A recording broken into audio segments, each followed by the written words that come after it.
Good evening, everybody. It's Monday, July 19th, 2021. My name is Mike Langford, and welcome back to another episode of DearBands Live, the podcast that explores the paths and stories of career-minded artists and music industry professionals.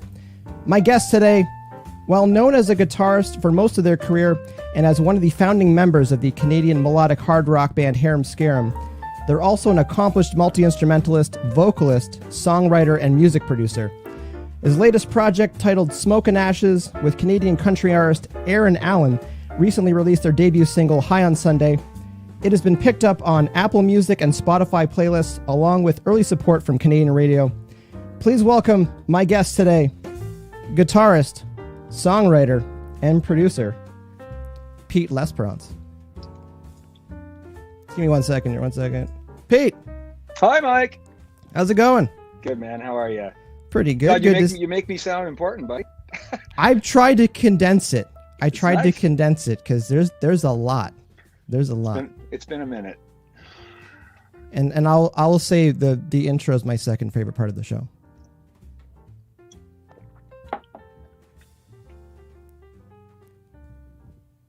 So how's things? What's new? What's been going on?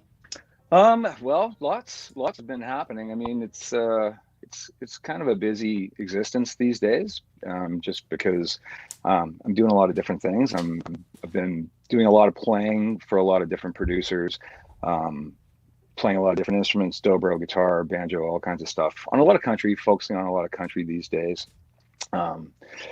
And still, we're starting to write for yet another Harem Scarem record, number 16, I think this one is. So 16 records. 16 records, yeah. Starting to write for that. Been dealing with the COVID like everybody and kind of hanging in here. I generally work remotely anyway, so it hasn't been a huge impact on the work part of things. But, yeah, I want to ask, that's a beautiful space you have there. Is that your Why, thank you, Mike. Is that your workspace? It is, office? yeah, this is the studio. No, it's nice having that space to just be creative and not to say nothing against the larger studios, because they are beautiful to work in and it is fun when it does make sense. But I don't know about you, but sometimes at 3 a.m. still working, sometimes 7 a.m. you get up and just get back to work. So it's nice having that space to just do that and be creative and get at it. Yeah, I mean, really, it's all I've ever known, kind of. I mean, I built this place almost 20 years ago now. So, I mean, I've been making records down here for 20 years. Yeah. I mean, even Harem Scarem records, we do parts of it at the studio. We do parts of it at Harry's place. We'd record drums there. But 90% of everything I've been recording here for the last 20 years. So I'm kind of used to the home studio vibe. I don't want to dig into Harem Scarem too much right now, because you've already had me. I've already added a couple more questions I want to ask. Oh yeah, okay. When you talk about 16 records in, it's like I got questions about what the process is like 16 records in. Primarily known as a guitarist, and I'm trying to remember the wording. You know Mike Turner. Yes, I do. One of the founding members of Our Lady Peace. He mentioned kind of in passing, he's like, Pete's the type where he probably is wearing his guitar while in the kitchen making breakfast, working on scales and stuff. Lots of praise for your guitar playing ability. Is that your first instrument, or how did you get started in music? How did you get started with guitar and stuff? Yeah, that was definitely my first instrument. I was kind of a loner kid. I didn't do a whole lot. I didn't have a ton of friends. I didn't really love sports. I wasn't really into a lot of stuff like that. So my mom decided I needed something going on when I was 8 years old, and she decided guitar was going to be it. So she put me and my little brother, who was 6 years old at the time, in guitar lessons. He came out of it because he was just too young. 6 is a little bit young for that. But I kind of stuck with it, and really begrudgingly, probably for the first couple of years. But then my parents were pretty cool, and they took me to see Kiss in 1979, and that was it. I saw that, and I just went, "Oh my God, that's what I want to do with my life." So, and that was it. And I honestly have never had another thought since, and I've just pursued that ever since, or some version of that. It's all got twisted and mangled along the way, but. So taking the kid to the Kiss concert, either the most responsible thing for a parent to do or most irresponsible thing for a parent to do? Well, knowing how straight my parents were compared to probably everybody else that was in that place, I think it was just very kind of them. And but I don't think my mom knew what she was opening up at that point. But too late. So do you remember your first guitar that you got? Yeah, I do. It was a Man. It was a Telecaster, one of the, I think they were deluxes. I can't remember, with the full range pickups and the 4 knobs, black. It was like a Keith Richards style Tele, but it was a Man Tele. I had that for a while, and then I moved on to a Strat far too early because my parents once again were far too kind to me. I asked because so many guitarists, they start out on like an acoustic with like super high action or something, and there's kind of a breaking point where like then they get another guitar and they're like, oh, it's nice playing something that's a little bit better here. Well, yeah, I convinced them that if they got me something that didn't hurt my fingers, because it's true. I guess I did start on acoustic, but it wasn't mine. My dad was a corner guy, like 4 or 5 chords, but he got me into it. He's actually the reason I liked country from the beginning too. So but yeah, so I had that around the house, and I kind of didn't want to practice, and I was like, if this didn't hurt my fingers. So anyway, they bought me a guitar. I whined enough. Well, not that we're still 8 and going with the lessons and stuff, but like there's not a lot of 8-year-olds, not a lot of younger kids want to practice. But I think there's a lot of value to just having access to the instruments. Oh, definitely. I mean, especially if you try to make someone do so, it's kids especially, you try to make them do something, they don't want to do it. You tell them it's maybe a bad idea, or you're disinterested, and they want to do it all day long. So I'm sure I was the same. And again, for me, it was really seeing the band. It was really seeing something live, that just sparked me, because it was like, oh, this isn't fun. Like a lot of them playing, the same thing everybody was playing back then, whatever it was. And House of the Rising Sun, possibly the same stuff kids are playing these days, at least to start, though the level of musicianship on kids these days is just unbelievable because of YouTube. And you actually when you're talking about like getting into music, because you weren't into sports, that's very common. It feels like, especially in that early teens, teenage years, it's like there's kind of I don't want to say like kind of a crossroads when it comes to, creative channels versus sports, but just thinking about it, it's like if seeing that live concert sparked that, there's so many kids that grow up wanting to play, hockey or basketball or baseball because it's on TV all the time. They see it and they go, I want to do that. And then the idea where you have to go to a concert, because I don't remember concerts really being broadcast past like a, Grammys or Junos or something. You know what I mean? So, but now with YouTube, as you brought that up, like kids have access to all of this. Like you can find your favorite band and probably find the first page has got 10 pro shot concerts to watch. So no, I think it's interesting. A good point there. I've often thought, as a kid, how much I would have, because I was into like Maiden and that kind of stuff when I was young. And I've often thought, can you imagine as a kid if there was an Iron Maiden website and you would go there and you could go places and see? And then I kind of go, yeah, that would have been cool. And then I go, I don't know. I'm not sure, I don't know which version of it's better, because the old people complain, oh my God, music's not the same, and the young people are like, oh my God, this is so old. And it's just, there's no middle ground, and there's no way. It's funny being this age. It's kind of funny because we've really, really experienced kind of both worlds quite thoroughly. You know what I mean? We didn't just catch the tail end, and we're not just catching we are catching the beginning of this, but you know what I mean? Like we used to go to concerts. We all these things that old people say, but we're still here and we're still part of the new generation, still doing this, still making records, still somewhat involved in technology. I mean, I'm not on TikTok. I'm not doing all that kind of stuff, but you know what I mean? I'm not completely lost like a few people I know my age. So it's, it's a weird time for sure. There's an upside and a downside with distribution. I mean, you could go on for days about that's a whole panel discussion about totally, man. Because I came in at the tail end of the old record industry model, but I saw the rise of Napster. Yeah. And I saw the rise of downloading, and I saw the collapse of, or not say the collapse, of the consolidation of some of the major labels and stuff like that. So like I saw that transition happening, but that's a whole other can of worms to open up and start chatting about that. Start playing guitar at age 8. When did you start getting into bands? Was it high school or? Actually, I was 10, I think. I met a friend in school, and he was into music too. I met him because I went to school dressed as Gene Simmons. He went to school dressed as Peter Criss, and here we are, like I think we were actually 9 or something when we met. So by the time we figured out that he sort of played some guitar and I was playing guitar, and he came to my house and we set up, the microphones, and we started playing some, God, what was it at the time? Probably Steve Miller Band, something like that, one of the standards from back in the day. And yeah, so that was kind of the beginning of the band, which his next door neighbor was a drummer.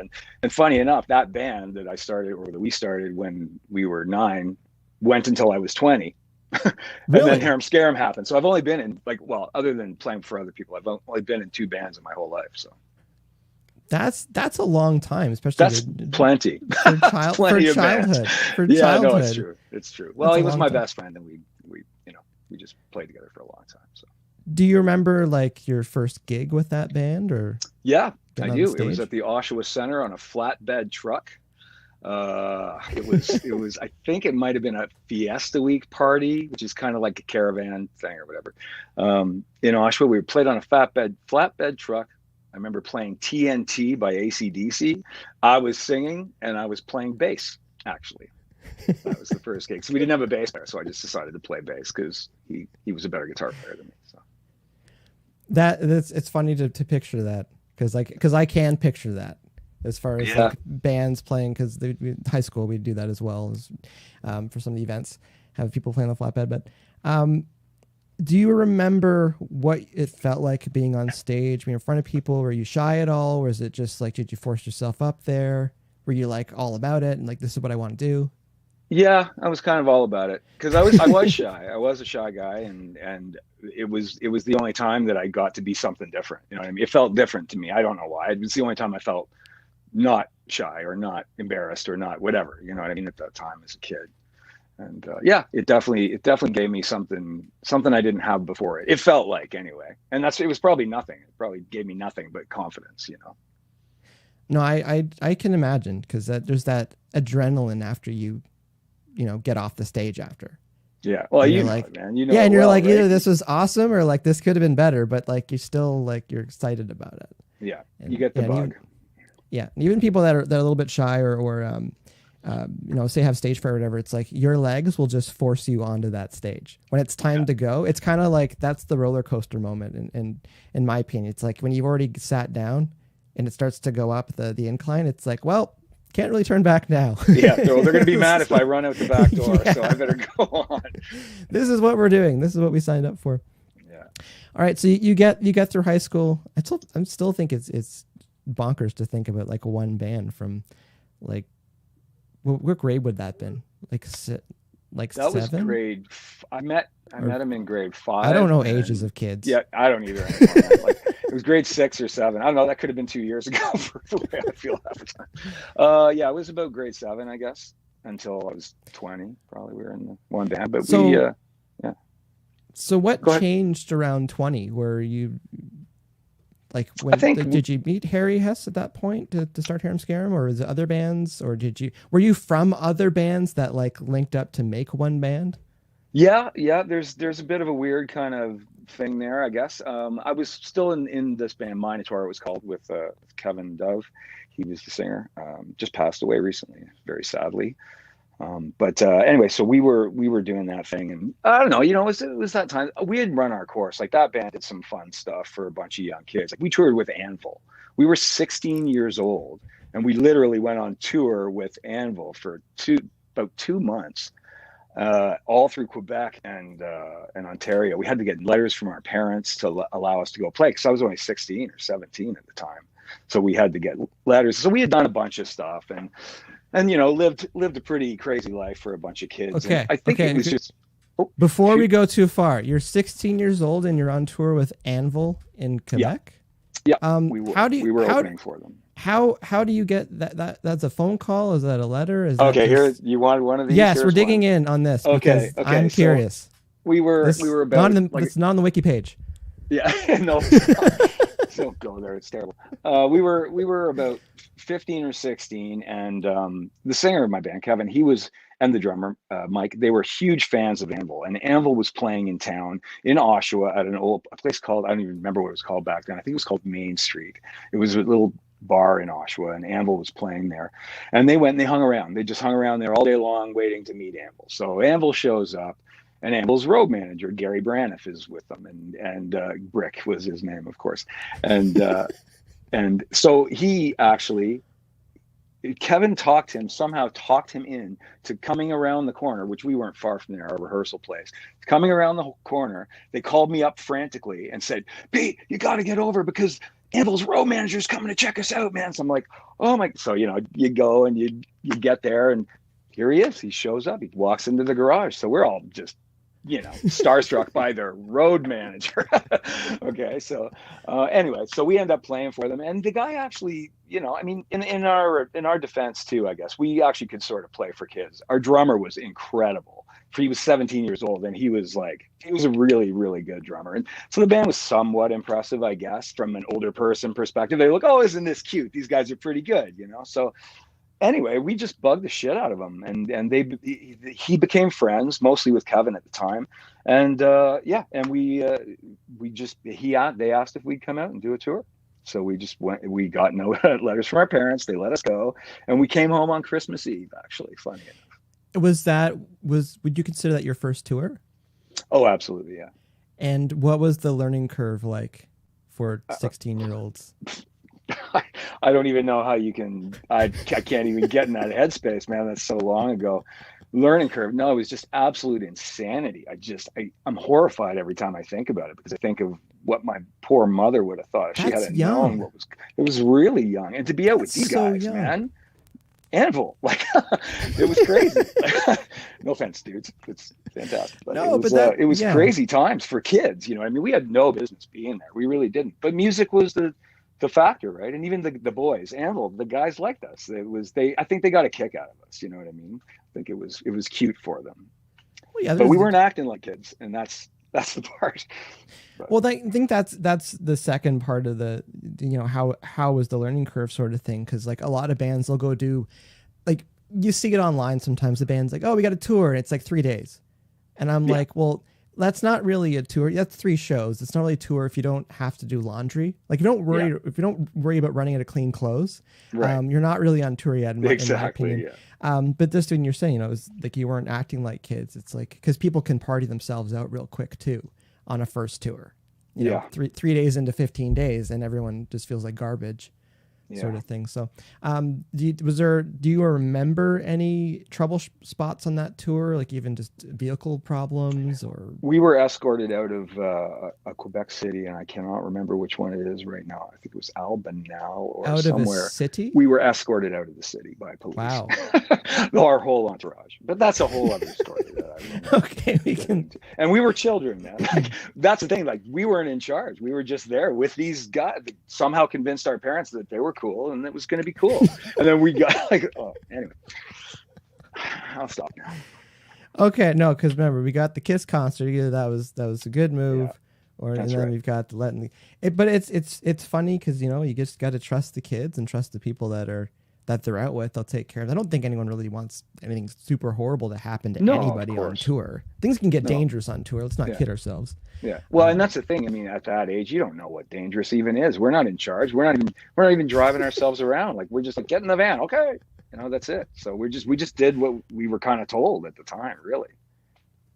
That's a chapter in the book talking about that tour. Yeah. I'm sure. Yeah.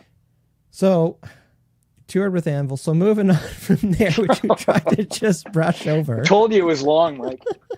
Just to brush over that. So getting back to connecting with Harry Hess and so how did that come about? So I kind of cut you off there. Sorry. Oh, no problem. We have mutual friends, and Harry was actually was doing some demos with Jeff Delzeal at the time too. And Jeff and I worked at Long McQuaid together at the time. I was in guitars, he was in drums. Okay. And yeah. So Jeff kind of turned me on to Harry, and Harry was looking to put something together. And I went out, and I was, like I said, I was kind of at the place in this band where I think we had done everything that I felt we were going to do. And it seemed like a good opportunity. Harry was at Fanshawe. He had a few connections, it just seemed like time. Sometimes you just feel things, and it just was one of those moments where it was time to kind of find my next chapter, I think. So as far as forming Harem Scarem, What was that like? Was it a decision or? Yeah. Oh, yeah.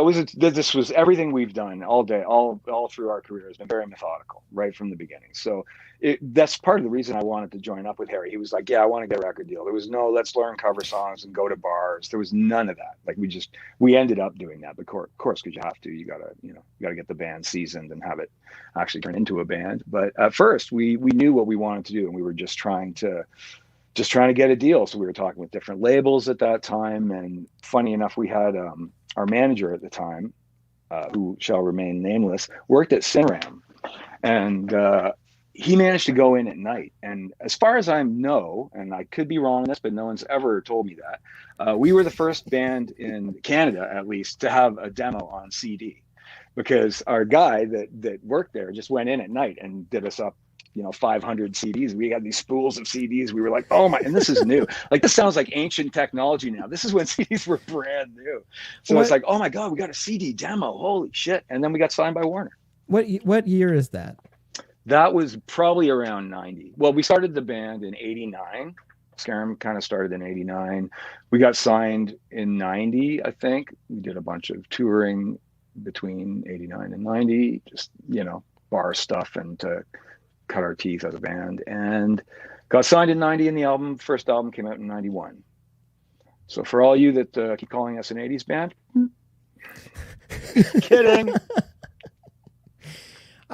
Just to backtrack a little bit, if you talk about this happening in the 90s, you being a guitar player, I feel like the 80s was like the tip top for guitarists, like for like the guitar player era. So do you feel like that had a lot to do with shaping you as a guitar player? Might be a stupid question. No, I don't think it's a stupid question. Yes, I think that's absolutely where I came from. I mean, I came from the original guys like Randy Rhoads, Eddie Van Halen, Angus Young. I mean, I remember when Back in Black came out. I remember learning Hell's Bells on guitar, playing it completely wrong, but learning it. You know what I mean? Like, so I did learn from all those guys. That's kind of what started me on the path as a guitar player, for sure. Yeah, because there's a gap. If you think about like well-known guitarists in the 70s, well-known guitarists in the 90s, like there's a huge arch in the 80s as far as the ability and stuff. I mean, even bring it back to and talk about, kids watching YouTube and stuff like that. It's like, if you're a guitar player and you're listening to all these guitar players coming out in the 80s, that's going to shape you. It has to, sort of thing. And just this, you were allowed to play guitar back then. Like Crazy Train was on pop radio. Guitar solos were everywhere. Every song had them. To the point where it just became a parody of itself. Like, really, like every music, like everything. It always happens. Like every style of music. Yeah, so I thought that was just interesting, just like the decades and just things that are popular, like what kind of comes out and just how some of the musicians are shaped by it. And it's like, I just don't like, I think there's a lot of technical ability for musicians these days because we have access to YouTube, because we have access to so much stuff. But that pressure of like even at my high school, it's like there was a big group of musicians that were into like jazz and funk and stuff. And so like that became the competition. Everyone wanted to out jazz and out funk each other. And it's just like the idea, if you're in the 80s and you play guitar, you probably know what your competition is, or with drummers too, like just because that was an era for drummers as well. That's for sure. Yeah, it was really musicianship in general. It was up, it was elevated because it was allowed to be at that moment. It had some time in the 70s, and then punk came in, and then it went away, and then it came back in the 80s, and then it left again when grunge came in. It's cyclical. Everything is that way. So, but yeah, I was happy to be around for that. But unfortunately, we always joke, like we were like 5 years too late. We know it for sure. Like we're like, just this time we're ready to like, oh, that's not popular anymore. Fuck. You know what I mean? Play guitar for 8 hours a day for 10 years. And just as you're poised to maybe nope, it's over. That's over. That's not cool anymore. Yeah. And someone with 3 or 4 chords that are kind of in tune. Yeah. And that 3-word chorus, and you're like, oh, that's popular now. So which I'm great with too. I'm down with that too now. I wasn't at the time, not in 1993. It was busting my vibe big time. But So okay, band gets signed. Do you remember the vibe in your camp when you're like, this is starting to look like it could be a thing, it could materialize? Or Oh yeah, it was amazing. It was crazy because we were kids, man. Like I said, I think we were 19. Yeah, we were 19 when we got signed. So that's pretty young to be signed by Warner. You know, at that time it was, yeah, it was a thing. We were very excited. We thought we were going to take over the world, and we were pissy little bitches when things didn't go.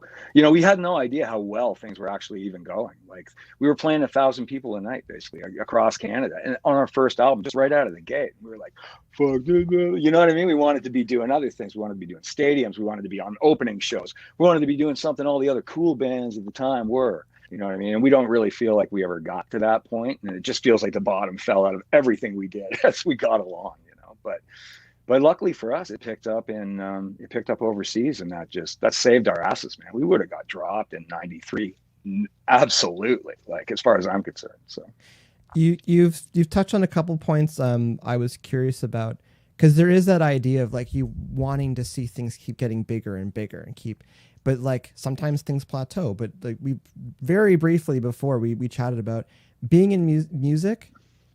Often things don't work out the way that they plan to. Like, you just get used to it after a while, but there's definitely, when you're early on, you're just like, oh, this looks like a for sure thing. And then you get like 97% there, like that loading bar, 97%. Yeah. And then it just doesn't work. And you're like, okay, that kind of is what it is.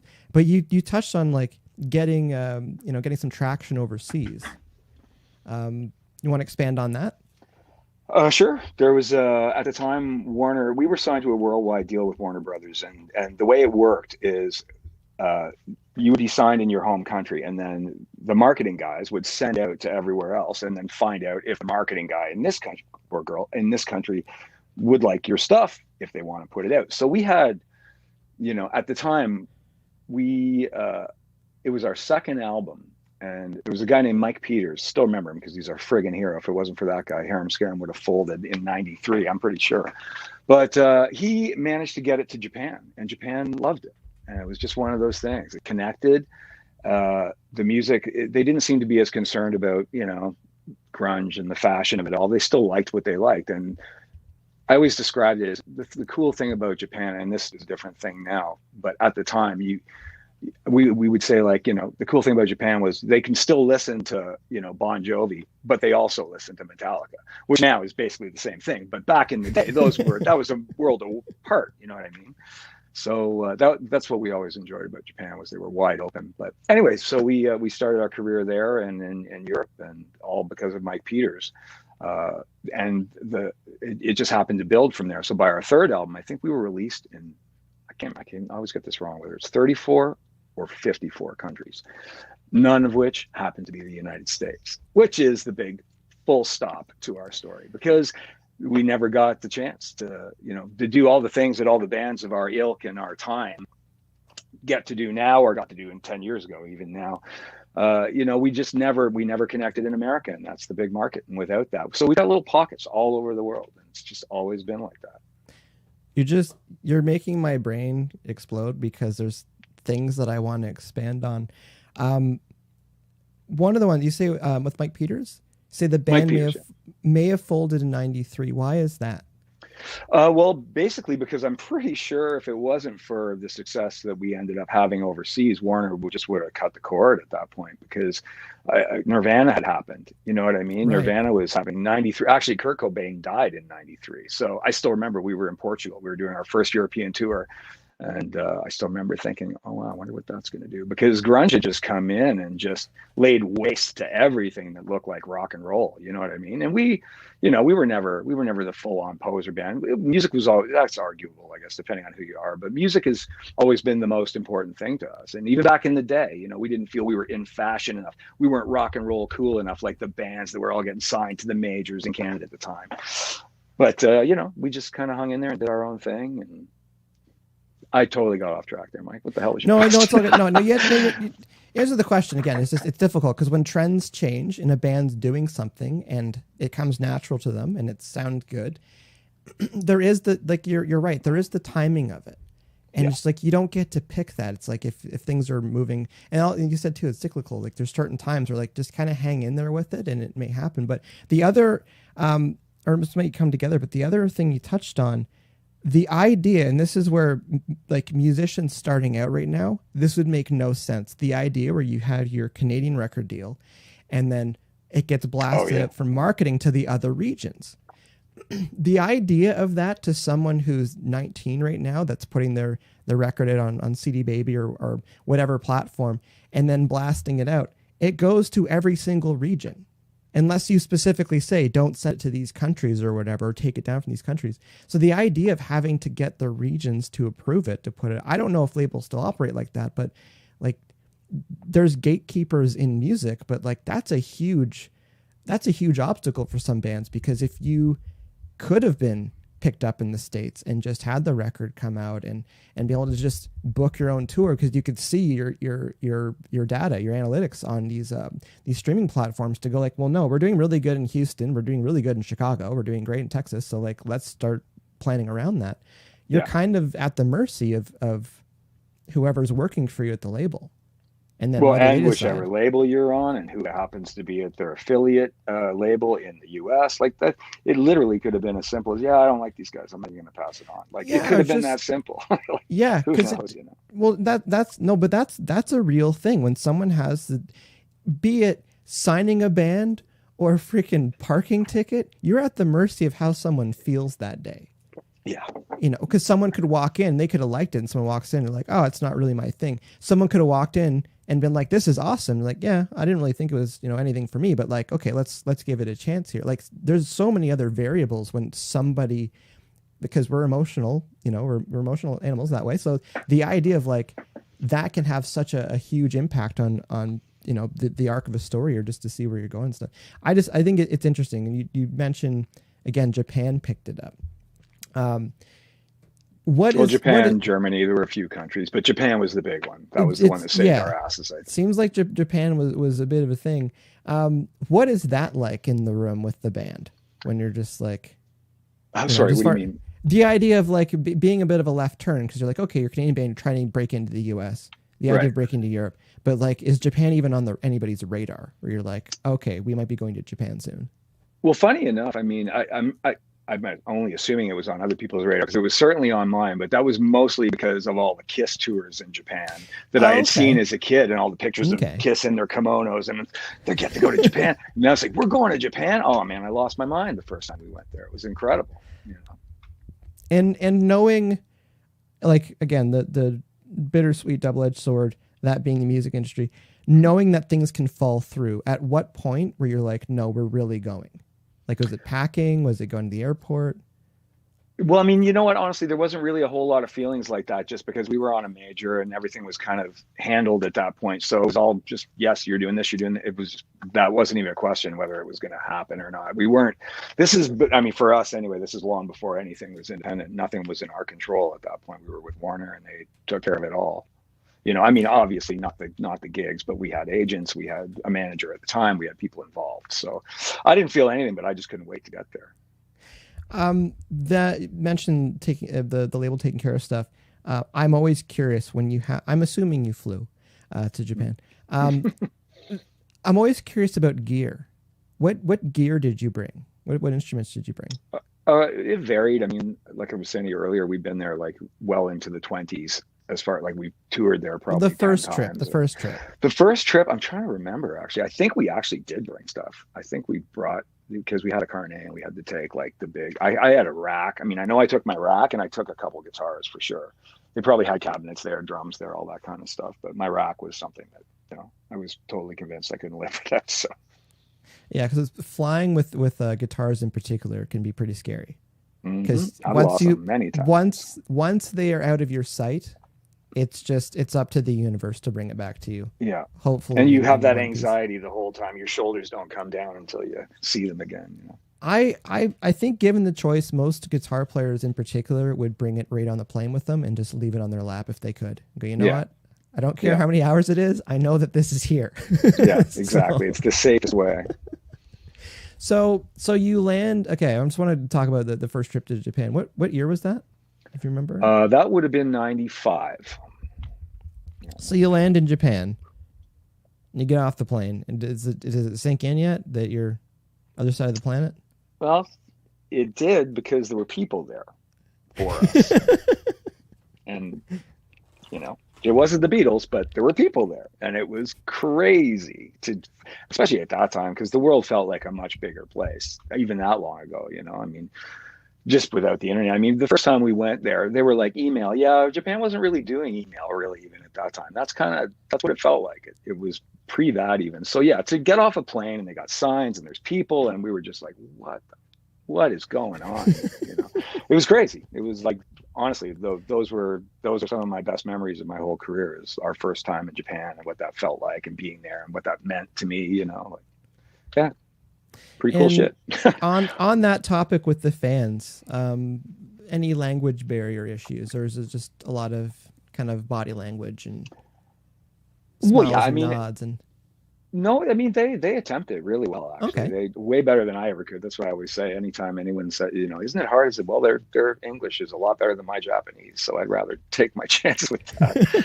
But yeah, I mean, there's obviously always something going on like that, especially in Japan. It's so different, but we always have a translator with us, so we have kind of people to, you know, deal with that stuff. But and the people that we deal with there, they all speak English perfectly, so that's never an issue. And we're very much handled kind of when we go there. We don't have to fend for ourselves or anything. It's just like, here, get the cargo, here you go, here you go, here. They're so good. They're so like, yeah, it's unbelievable, the organizational the way they handle gigs and the way they handle everything, crowds, fans, everything over there. It's amazing.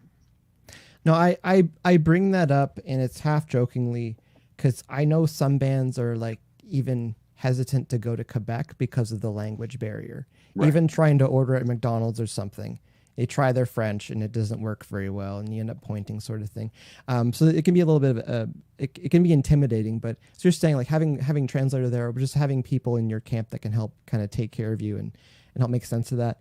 You're in Japan. Is there any subtle kind of culture shock things that you weren't ready for? That you can think of? Everything about it. Like, there's nothing subtle about the first time you go to Japan. It's pretty overwhelming. You know what I mean? It's pretty, it's crazy just being around, you know, generally speaking, one race of people is a strange thing in itself, right? Because we're just, you know, we've got everything going on here. So you go over there and it's mostly Japanese people. So that in itself is quite different. You know, everything is different. I don't even know how to describe it. It's what you see. You've seen Lost in Translation? Yes. It's like that. It's really like that. Yeah, funny enough. That's kind of what it feels like. You know, the bowing and the cards and the, you know, the tradition and the way they're amazing. Like, it's an incredible culture. It's beautiful. It's gentle. It's really cool. I mean, but it has a weird underbelly too. So it's like everywhere that way, you know. So we'll move on from this in a minute, but first show in Japan. Do you remember that? I do.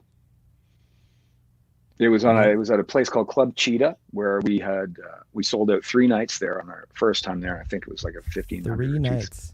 3 nights, 1,500 or 2,000 capacity, and it was our first time there. It was, I guess, a big deal for Warner, and they just made a really big deal out of it. And it was incredible. It was like, honestly, like one of the best moments of my whole life. Just because I dreamed about Japan, just because of the Kiss thing, because being, you know, going somewhere exotic because of your music, like, well, it doesn't get any better than that, you know, as a kid, that's what you think. So, and it's kind of still true. Actually, that's not really a kid thing. I kind of feel that way still, I think. Another potentially stupid question. Do you remember hearing people sing along to the songs? No, not really. Not really in Japan. That's not, I mean, the language barrier, they do. I mean, they do, but in Japan, the audience is quite, I'm sure you've heard all the stories, like, and they're true too. Like, Japan's a very polite audience, and, you know, they'll clap and then they'll stop as soon as you start talking. No one's talking. Like, no one is talking amongst themselves and clinking their beers, and like, it's just, they're just paying, they're at the concert, man. Like, there's no like kind of bass level noise kind of audience, not the same talking. As it is here, where it just keeps going. No, not at all, man. It's dead silent. It's unnerving. Like, sometimes you go out and the venues are super cool that we were playing. So like, you come out and there'd be a giant black curtain in front of the stage that's inset into a wall, right? And we'd walk out on the stage. We got our shit going on. We're like, is there anybody here? Like, we don't hear anybody. You're on the other side of the curtain. You're like, there must be people there. Harry would pull back the curtain and look at it. Just like, crowd would go crazy and be like, we didn't think there was anyone here 2 seconds ago. Yeah, it's very different. I don't know how else to put it. It's really cool though. They're amazing. They're a great audience, and they're great fans. They just really are great fans, and they stick with you, man. We've got fans over in Japan that we've seen every single time we've ever been there. And that's still like we've become friends with some of them. It just has been going on so long. It's amazing to hear that, especially with the fans that stuck with it. Just thinking out loud right now, the transition into like the internet era, which I feel weird saying that, but the idea where it's easier to connect with people because you're not sending a letter, you're not, even email, but even when it comes to social media and stuff like that, or the idea where you can release music and it's everywhere at the same time. Have you been able to follow that at all as far as some of the fan base, as far as with the advance of social media and Facebook and MySpace at that point too? Oh yeah, totally. We did. We had a great guy named Dan Frimmel that was our webmaster at the time. I think it's still up pretty much. There's a very extensive Harem Scarem website that he took care of. And he had a forum up, and I would chime in on the forum and stuff and talk to the fans. And, that was kind of the beginning of all that for me. I mean, I think we had a MySpace page for a while back in the day.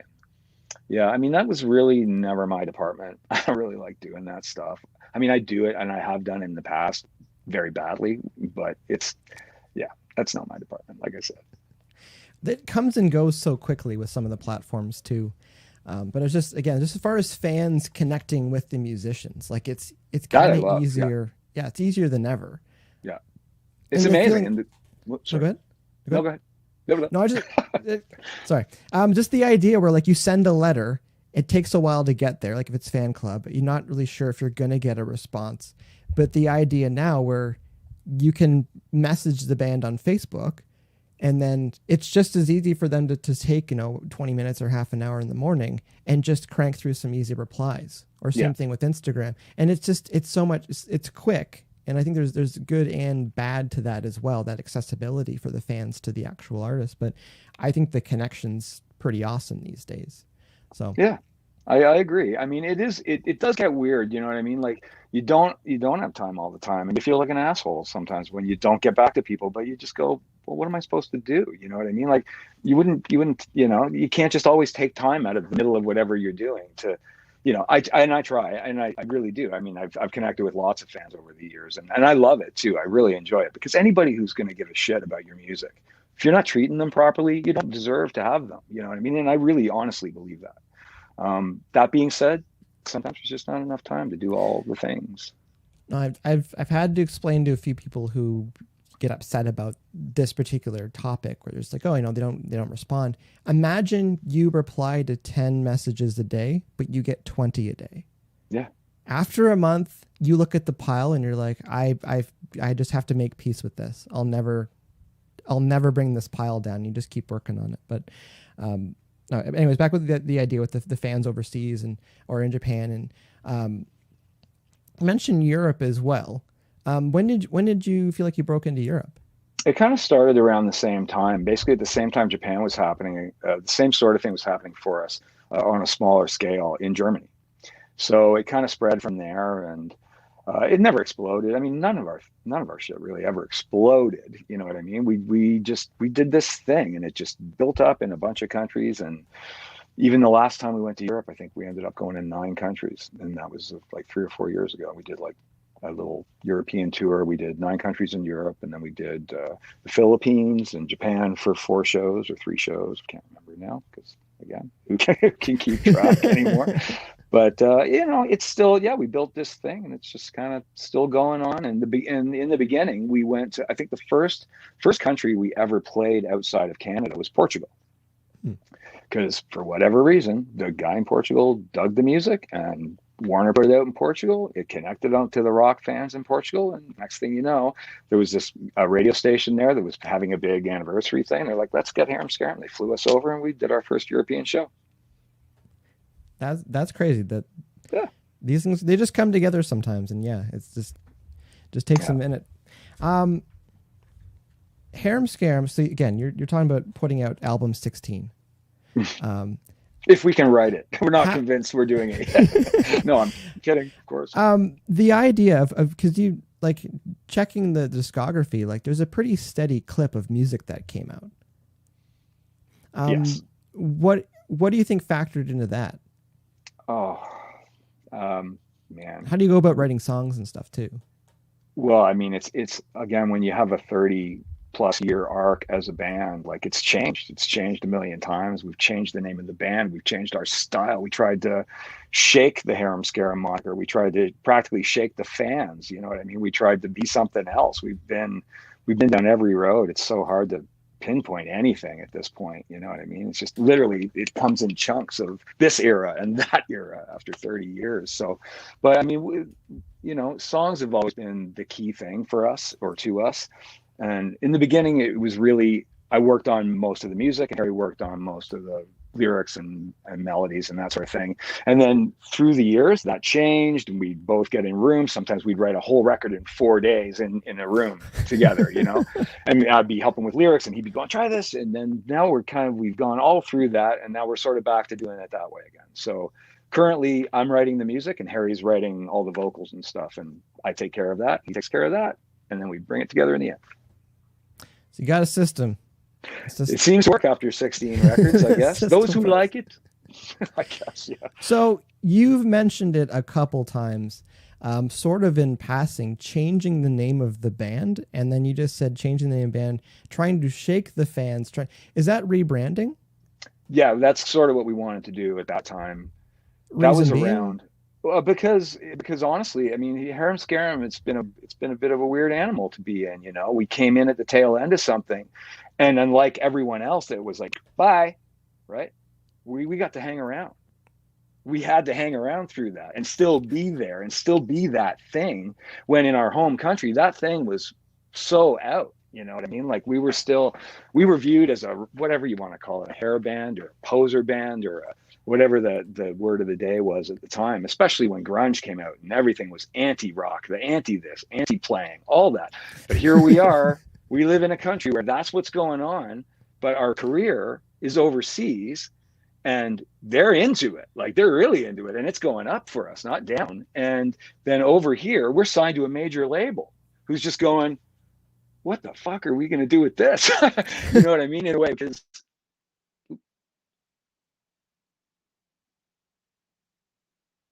Mike, I don't know what happened. Still here. Okay, that's good news. I was about to take your show over, Mike. That was the most massive hiccup I've ever seen on this. We use StreamYard here, but I apologize for that. But my heart sank for a second, but I was also like, I think I can click a button and get back in. Oh. I'm here. We're still good. Good. That worked out. All right. I have no idea what I was saying. But. You're talking about your rep in Canada, which is not sure what to do because of the changing times with grunge, and then renaming the band. Renaming the band, right? Well, that was because we were already on to other things, and that was like 2000-ish, maybe around. We were ready to cut loose the rock. Like we didn't, we were listening to different bands. We listened to power pop bands like Marvelous 3 and Butch Walker stuff, and well, it was Marvelous 3 at the time, and just a lot of different music. And we felt penned in, like we had done everything we kind of wanted to do already. And we were only like 5 albums in or 4 albums in, even at that time, which is more than some bands ever make. But that, yeah, I know, right? And then, so we wanted to do something else. And we were really convinced that, if we did something and no one knew it was us, no one knew it was Harem Scarem, it would work. Because we were convinced the songwriting was good. We were convinced of that. Well, we did it. And we went and we changed the name of the band to Rubber. We were still with Warner. This was our 6th album with Warner. We had a 7-album deal. We got Arnold Lanny to produce the track because we wanted, some chrome on it as well. And Arn's obviously a phenomenal producer, but, we wanted to pull out all the stops and get the big guns and kind of do what everybody was trying to do at the time. So we had this song. We come up with one song called Sunshine. Band was Rubber. We hit top 40. Just like that. Just like that. First song. Because no one knew it was us. We flew it under the radar. We did a really cool video. There was a guy who championed us at Warner named Steve Jordan. He was the A&R guy at the time. And we did this crazy video. He had this, I don't know if it was his idea, I don't remember anymore, so long ago, but Buffy the Vampire Slayer and American Pie at the time, and it was a mash of all these things, and the video did really well on Much Music. It was going really well, and then basically Warner sort of just basically pulled the plug, because at that time we were, like I said, on to our 6th album with them. We knew we weren't going to be hanging around. We knew our relationship was probably strained already, but they were doing this for us. It was working, but anyway, the whole thing basically imploded after that. So we went back to the Harem Scarem moniker and not signed a label. We started licensing our records at that point, and we went back full tilt into Harem Scarem and what it's all about, and applied into our fan base. So the idea of rebranding, and I'm trying to find the right words for it, but to kind of trick the industry a little bit. Mm-hmm. It's very similar, because there's a band, I think the last year, they were signed, I think they had about 5-8 years, maybe they ran with it, but they wanted to change their sound. And the idea of putting new, updated music that's more true to what they were doing, they found that the algorithm that platforms like Spotify were putting them in didn't make any sense. And so it hit a point where it's like, do you fully rebrand and start fresh that way, taking everything that you know and all your connections and stuff, and fully rebrand and start new that way? And it's worked so well. It's got to be scary to have to rebrand and go, you know what, we're going to try this. But listening to your situation, I see some parallels to it, where the industry kind of has their opinion of what it is when it's got that Harem Scarem title on it, and then you just like change the hat and put it under another brand, and all of a sudden it's fresh and new again, and now they can start building a new story for it.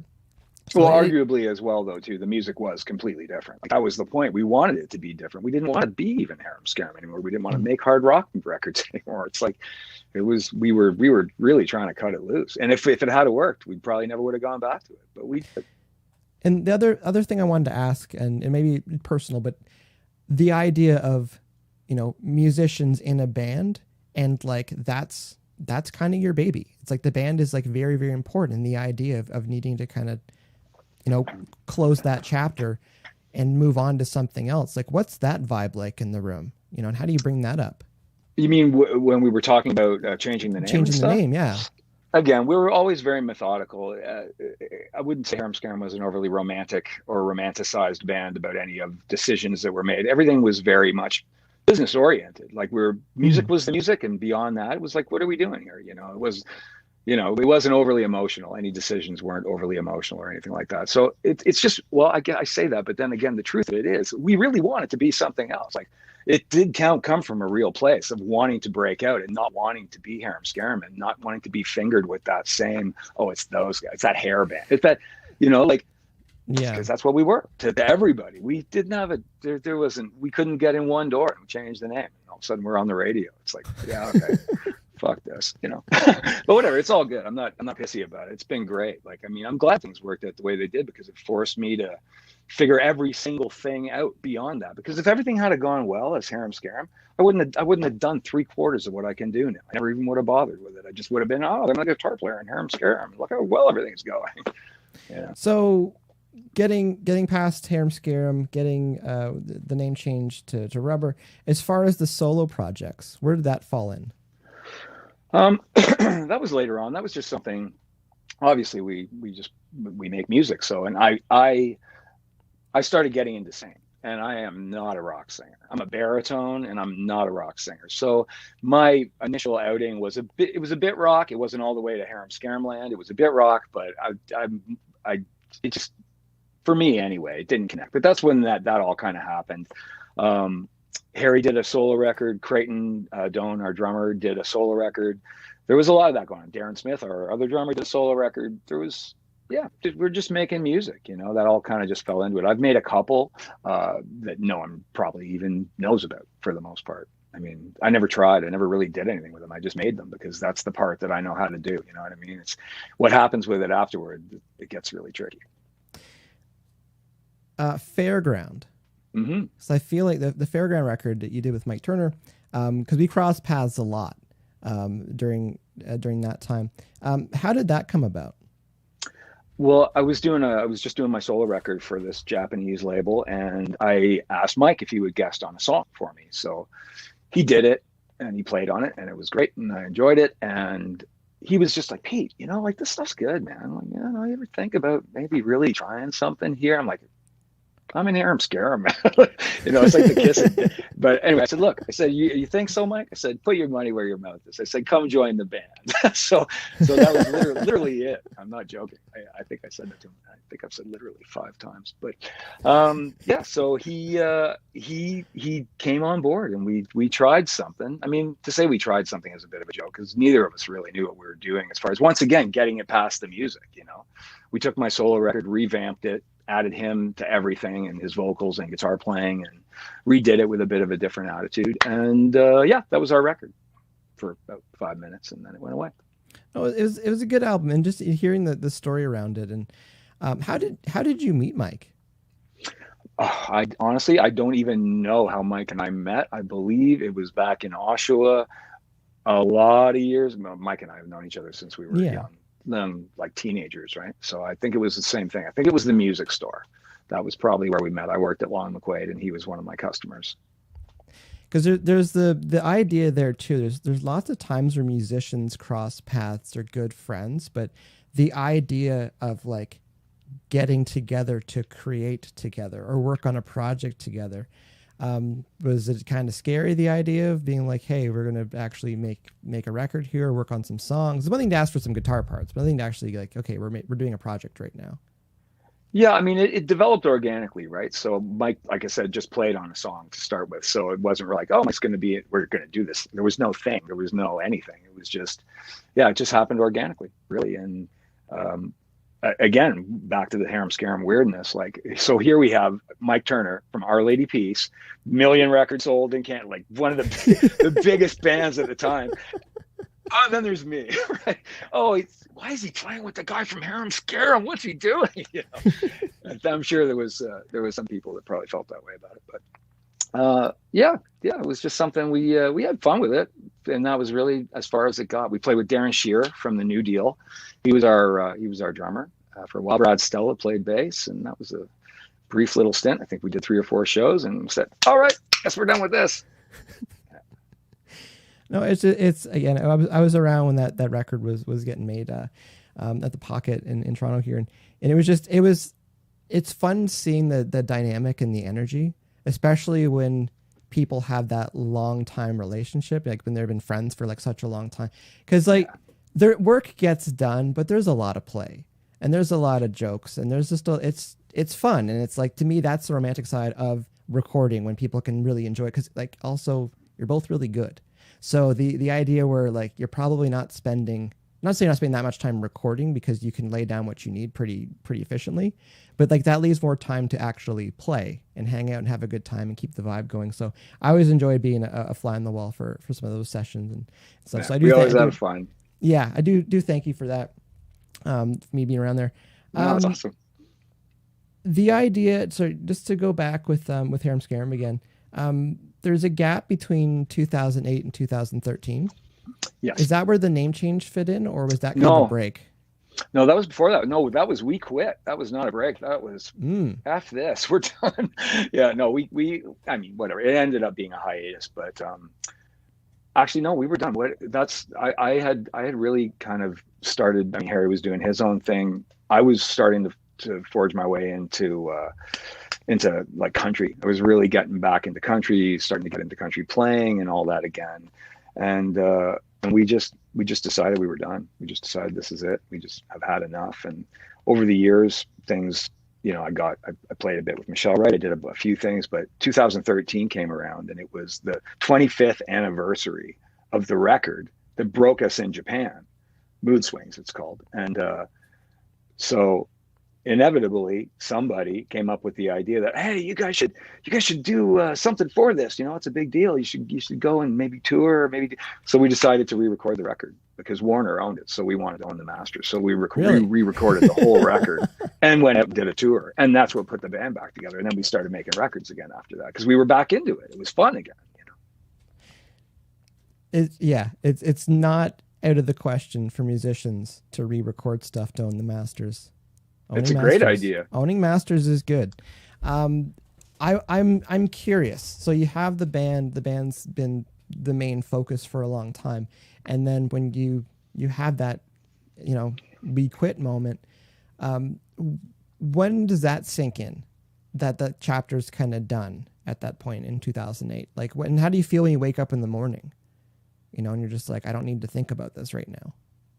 Well, it's a weird thing, Mike. I mean, Scarem was always a bit of more of a project in some ways than a band. You know what I mean? I know what you're talking about, and I remember those days, and we were that at one time. But, over the years, Scarem, we played so little. Like our first couple of years together, we did hundreds of shows, literally hundreds of shows. But as soon as things kind of started going down here, we would go and do our tour in Japan. We'd go do our tour in Europe, and that would take all of, a month and a half, and then we're done. That's it. We weren't playing anywhere in Canada. We never got into the States.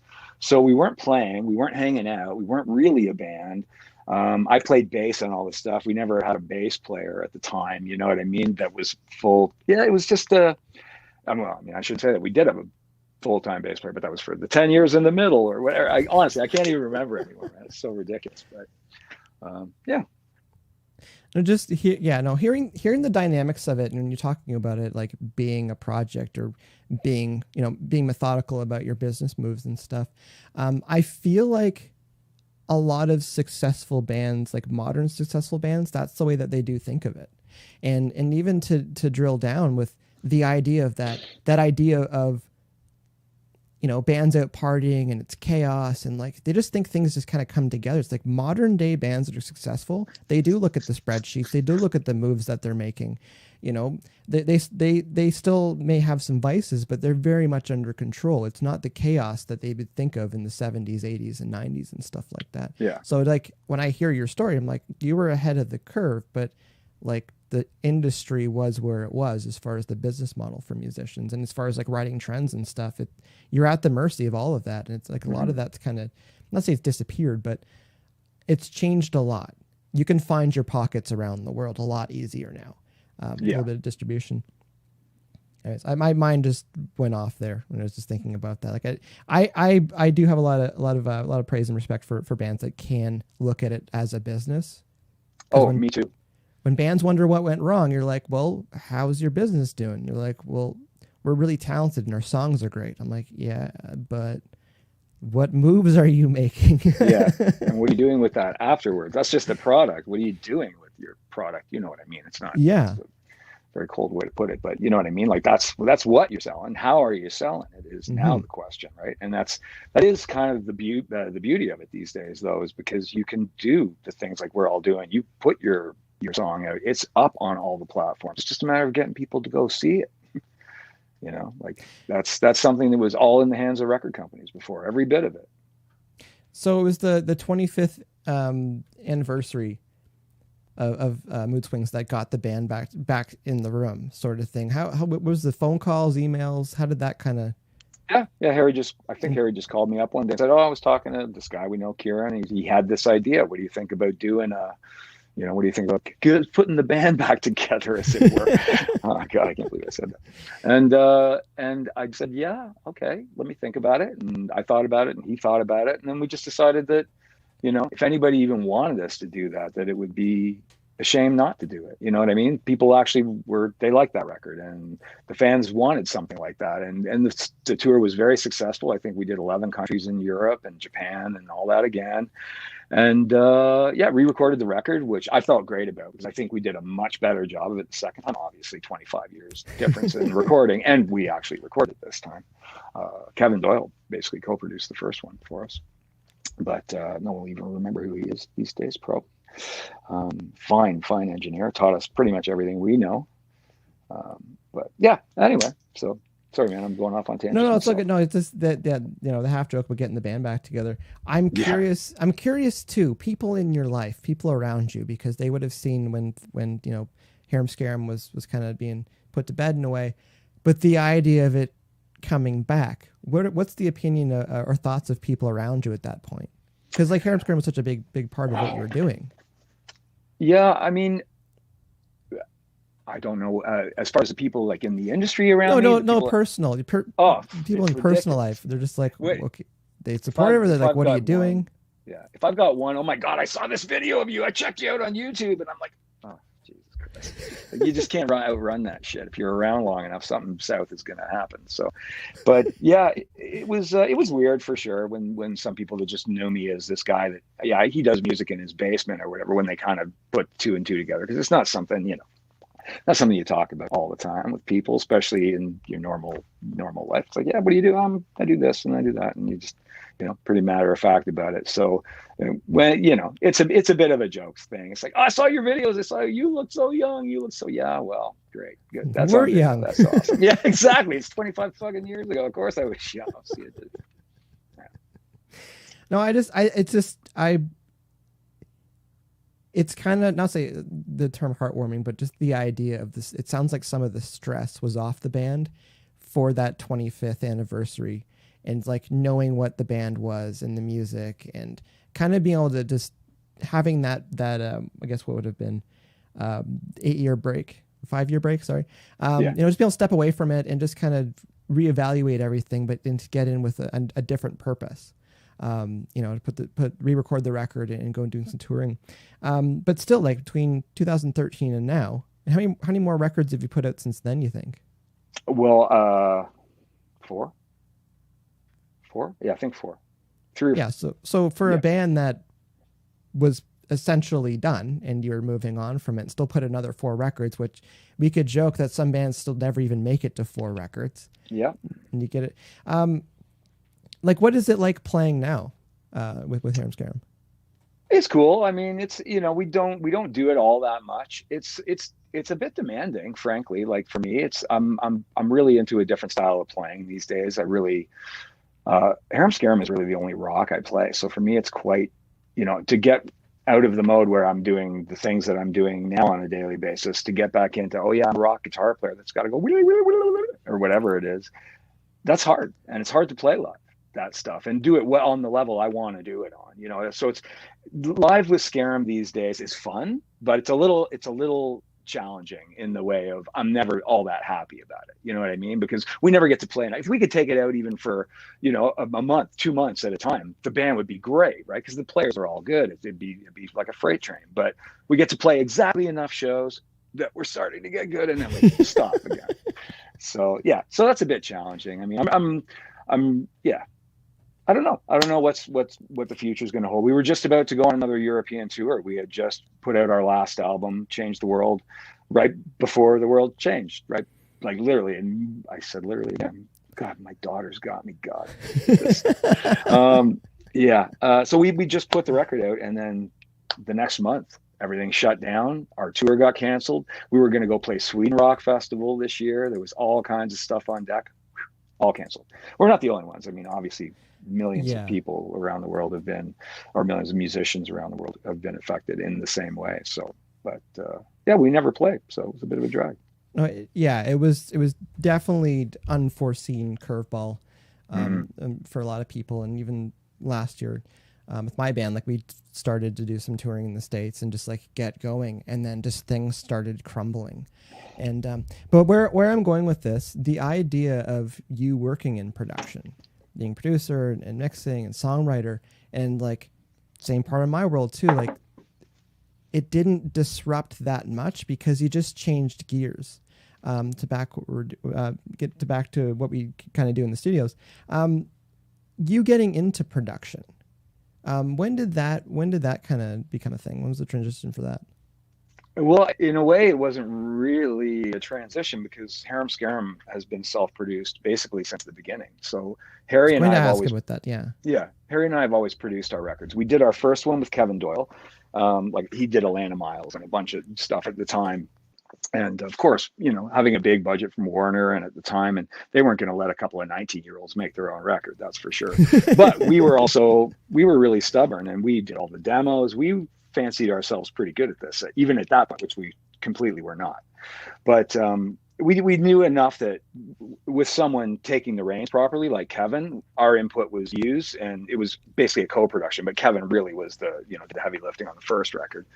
By the second one, we were figuring it out. And after that, everything has been self-produced. So as much as it was really only one band, we also got into working with other bands at the time. Harry was working with tons of bands a lot. He was producing all kinds of stuff. And I was really just into my own thing. I was playing a lot of guitar, really working on my chops and all that kind of stuff, and Scarem songs, whatever.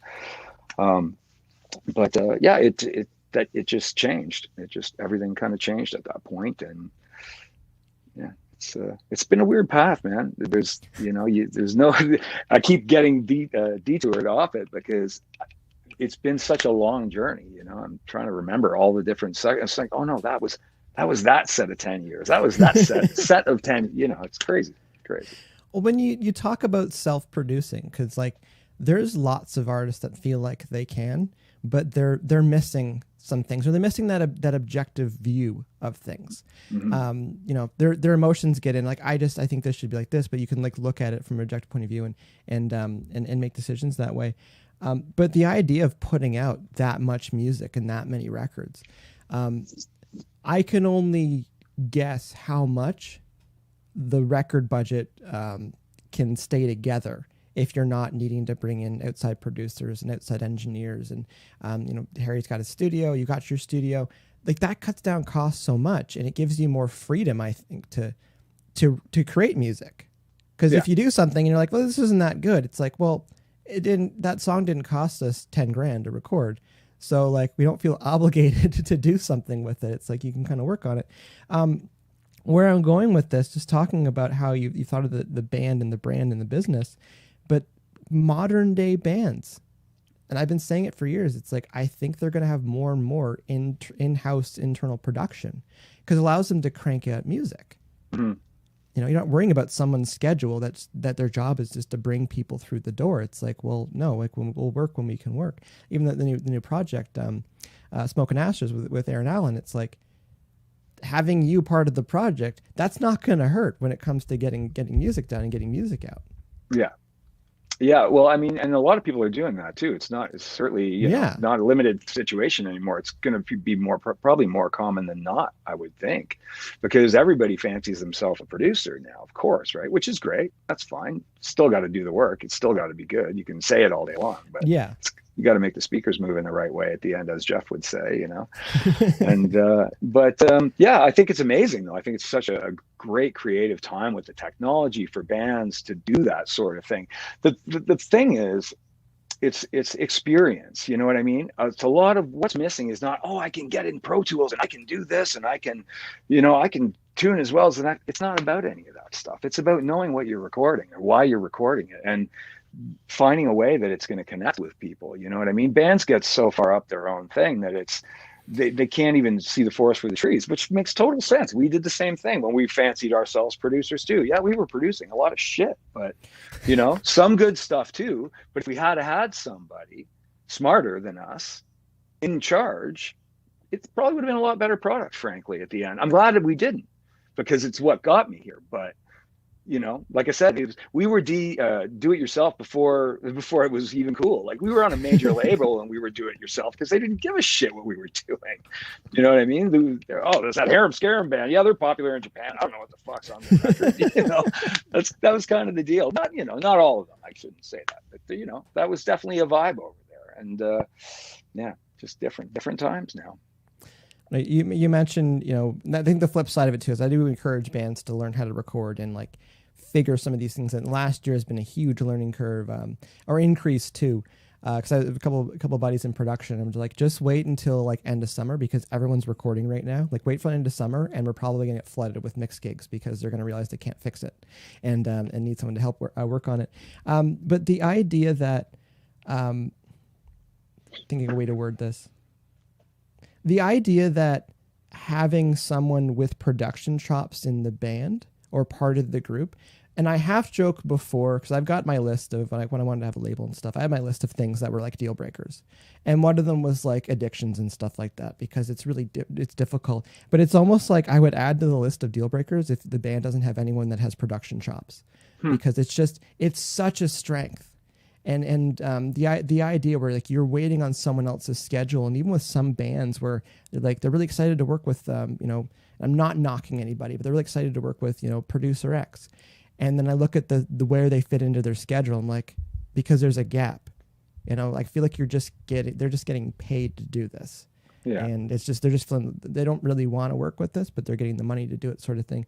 And I'm like, it would be good to spend more time working on some of your own recordings and working on some, like, get those chops together. So if you do need to get help, you've already figured out the actual recording part of it. Cause I don't think the recording part of it's that difficult, but as you were saying, knowing what you're recording and why you're recording it, that's the line in the sand. That's the only thing that matters. That's the line in the sand. Cause, and I would say too, not to ramble about it, the amount of times where I've been working with a band and they've been writing, and I know that it's 3, 4, or 5 musicians sitting around a Pro Tools rig, all staring at a screen. That's not writing.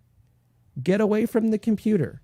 Get away from the computer and spend a bit of time with whatever instrument you need, be it piano or guitar, and work through your arrangements and stuff. Because I love to go into pre-production with the band, and everyone drops their instruments, and we just sit down with like one guitar and work out the arrangement, sort of thing. But yeah, getting lost in the computer. Just because you can hit record, and just because you can, compress the snot out of everything and add delays and stuff, that's not going to make your demo better. To try to give me a beat, man. I need a beat to write. Give me a beat. Yeah. Yeah. Really. How about you worry about the melody and the chord progression? Let's do that instead of worrying about, anyway, whatever. It works every way. You know what I mean? You can start from a vibe, and sometimes that creates things. But there's still a difference between you're doing that and you're doing that, but because you're still going to be focused on the melody and that, you're not. But again, I think a lot of that stuff really does come with experience. And that is the upside, I think, to younger bands, even working with a producer that knows what they're doing, even as they're learning, because it pushes it so fast forward. You know what I mean? Actually, you learn so much from somebody who's done this sort of thing. As a kid, like I said, I can't, or 19, 20, whatever we were, going back to working with Kevin Doyle, Juno Award winning at the time. It was unbelievable. It was just every 5 minutes there was a lesson, and I still got them.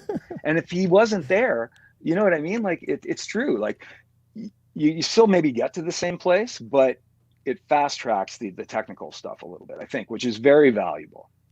And I'd agree. Just being around somebody that's got that experience. Yeah. It can make a world of difference. And I encourage people too. It's like, you can ask the questions, but just be quiet and watch. Just watch them work, because sometimes you'll pick stuff up that way. If you keep having to slow them down with all constant questions, one, it gets annoying. But number two, you want them to do their job. You don't want them to be a teacher all the time that way. It's just like, let them work and just watch, and you'll pick up a lot of skills that way. Pete, I've had it over an hour and 20 minutes now. We may have to do part 2 on this to pick up on certain things. Also, I'm freaking out that maybe my internet might like cut out for sure, sort of thing. And then you'll have to take over the show from here on out. I got one more question. Mm-hmm. I try to make it not silly questions. We've talked a lot about recording. What was your first recorder that you worked with? Is it 4-track? Was it Foss XX15? And that's on cassette? 4-track on cassette. And do you remember like getting that? How much did it cost, out of curiosity? Like, oh, that I don't remember. I remember renting it the first few times before I bought it. Yeah, that was it. That was the big one back in the day. And 4 tracks, were you bouncing tracks around on it? Yeah. Oh, I loved it, man. I loved recording from the time I was 14, 15 years old. It was just like, all I wanted to do was the second I put 2 guitars together and heard them together, I was in, man. It's never changed. I still do the same thing, and it still feels the same way. When I hear something, I go, oh, that's amazing. I love it. It's great when you, there's something about recording that I like differently than playing live. I love playing live because of the visceral response and all that stuff, but there's just something so beautiful about the recording process. And I mean, my version of the recording process, unfortunately, most of the time is on my own, but I still love it. It's still great, I'd agree. Like I do like this side of the fence as far as live versus like they're 2 different beasts altogether, sort of thing. But I think I hear you, just like when things come together and you start to hear the picture that's in your mind, like the sounds in your mind starts coming to the speakers. You're like, this is awesome. And I'd say too, the other thing that keeps me going is when bands hear it. When the artist hears it, you send them a mix or something, and they hear it, what was going on in your head, and you send it to them, and they're like, this is awesome. I can't believe this is us, or this is my song, sort of thing. And you're like, I know I try to get this out of here. Yeah. And just, so I think there's a lot of reward there. So there's a lot of upsides with recording, but we call it the stupid smile. You know what I mean? When you're sitting there, the artist is over there and you're playing it for them and they're like, it's like, yeah, that's working. That's good. They're happy. All right, I think this is probably a good place to wrap things up, because we were chatting a little bit before. There's some more things to discuss, but I think we might save it for part 2 later on. Is there anything else you want to give a shout out to or bring up before we sign off?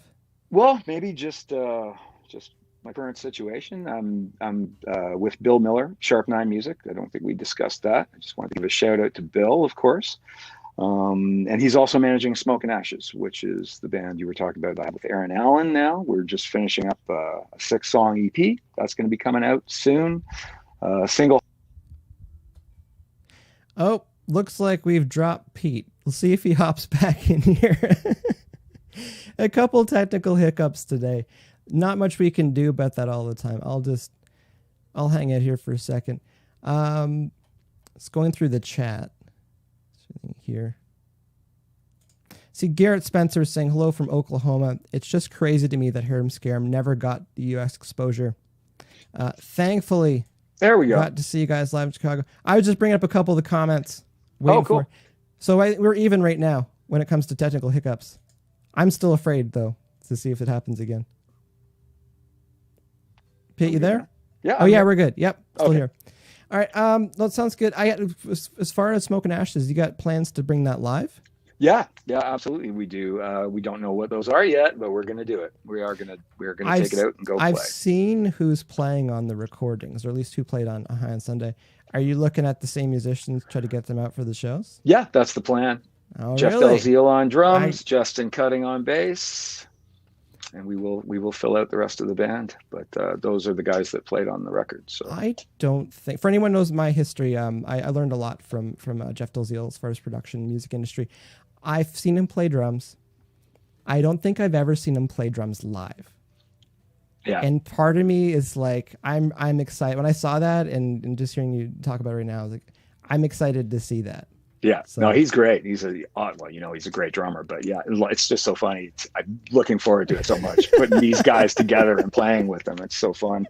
Usually, you just make the records and then whatever happens, whatever band plays them, but to actually go out with the guys that are making the record is pretty cool. No, that's amazing. And again, saying go ahead, it depends on, obviously Justin's schedule with Brett Kissel and that kind of stuff. But yeah, it's going to be a good one. Oh, that's me. I'm going to send Jeff a quick message after. So I hear you might be playing some shows. Oh, there's no Mike. He's coming. I will be there. I want to see that. And where can everybody find you? PeteLesperance.com, Sharp9Music.com, Smoke and Ashes Music.com, Facebook. I'm everywhere like everyone, man. We're all out there. If you know my name, you can find me. If you're checking this on YouTube, I'll put the links in the details below. Friendly reminder, too, if you're watching on YouTube, to subscribe and like these videos. That does help the channel. All right. Thanks again, everyone, for taking a part in the chat today and tuning in. Any questions we didn't get to on the show, responding to after. There's a couple things I wanted to bring up here from the chat as well. Sure, man. One of them here. Brian saying Pete is a huge talent. Harem Scarem rock. Can't wait for the new music. And there's another one here. Ozzy saying Pete is a monster talent. Keep up the good work. Couldn't agree more. And thanks, Ozzy. Too. Don saying sexy looking room, Pete. I could not agree more. The vibe in there. Don. Dripping with vibe in there. That's right, man. You never want to leave when you get here. That's the plan anyway. All right. I think we're going to sign off once again. My name is Mike Langford. This has been DearBands Live. And thanks again to our guest today, Pete Lesperance. That's our time. Thanks for watching. Bye.